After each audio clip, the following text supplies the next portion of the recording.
কলকাতা এয়ারপোর্টের সাইডে যে জুম্মা মসজিদ রয়েছে, এই মসজিদ ভাঙার জন্য বিজেপি সরকার উঠে তোলপাড় লাগাইছে। সিপিএম সরকার গেছে, কংগ্রেস সরকার গেছে, টিএমসি সরকার গেছে, কোনো সরকার ধর্মীয় স্থানে আজ পর্যন্ত আঘাত করেনি। আজ বিজেপি সরকার এসে উত্তরপ্রদেশে বলো, আমাদের বাংলায় বলো, কলকাতা বাংলা শহরে যে মানুষ হিন্দু মুসলমান মিলেমিশে থাকে, সেখানে এরকম ধর্মীয় সরকার চালাবে আমরা এগুলা ভাবতে পারিনি। কিন্তু দিল্লির এয়ারপোর্টের মধ্যে যে দারুর ফ্যাক্টরি রয়েছে, এটি ভাঙার জন্য কেউ কিছু বলছে না।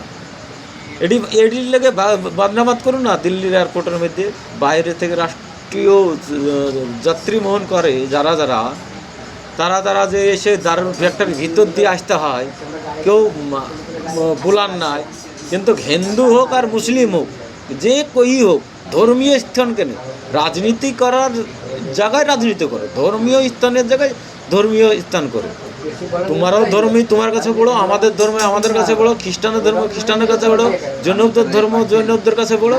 এগুলা ধর্ম নিয়ে যারা রাজনীতি করে তারা মানুষ রূপের অবহেলা, মানুষ রূপ, তাদের মধ্যে ধর্মীয় বলতে কিছু মত করে না, তাই বোঝা যাচ্ছে।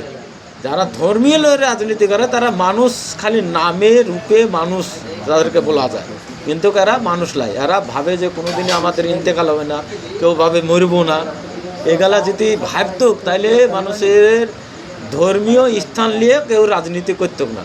আমি সিপিএম হোক, কংগ্রেস হোক, টিএমসি হোক, যেই হোক, কিন্তু আমি সবাইকে বলতে চাচ্ছি, ধর্মীয় জায়গায় ধর্ম রাখো, ইসের জায়গায় ধর্মীয় জায়গায় ধর্ম রাখো, রাজনীতির জায়গায় রাজনীতি রাখো, ব্যবস্থার জায়গায় ব্যবস্থা রাখো, দোষীর জায়গায় দোষী রাখো। তাতে আমাদের কোনো সে চাই হিন্দু হোক, চাই জৈন, চাই খ্রিস্টান, চাই মুসলিম, যেই হোক, এগুলা তার বিচার সরকারের আইন মতন যেগুলা হবে সেগুলা করা উচিত। আমি বলতে চাইছি যে উচিত লাই, কিন্তু ধর্ম যাদের তাদের কাছে সেই ধর্মটাই বড়। তাহলে সে ধর্ম নিয়ে কার মন্দির ভাঙা হয়েছে, কার মসজিদ ভাঙা হয়েছে, এগুলা তো করা ঠিক হয়েছে না।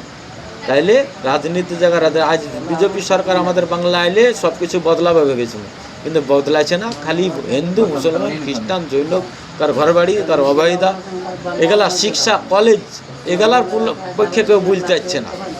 শিক্ষা কলেজ স্কুল প্রাইমারি স্কুলগুলা বন্ধ হয়ে যাচ্ছে, ছাত্র নাই, এগুলার বাধ্য কেউ বলতে চাচ্ছে না।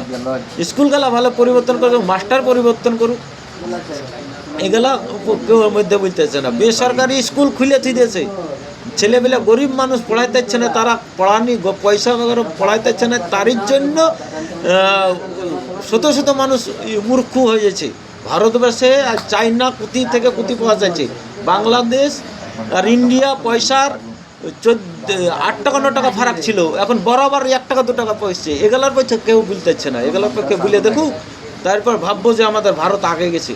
আমাদের ভারতে গোটা পৃথিবীর মধ্যে ভারত খেলে আমাদের গর্বিত।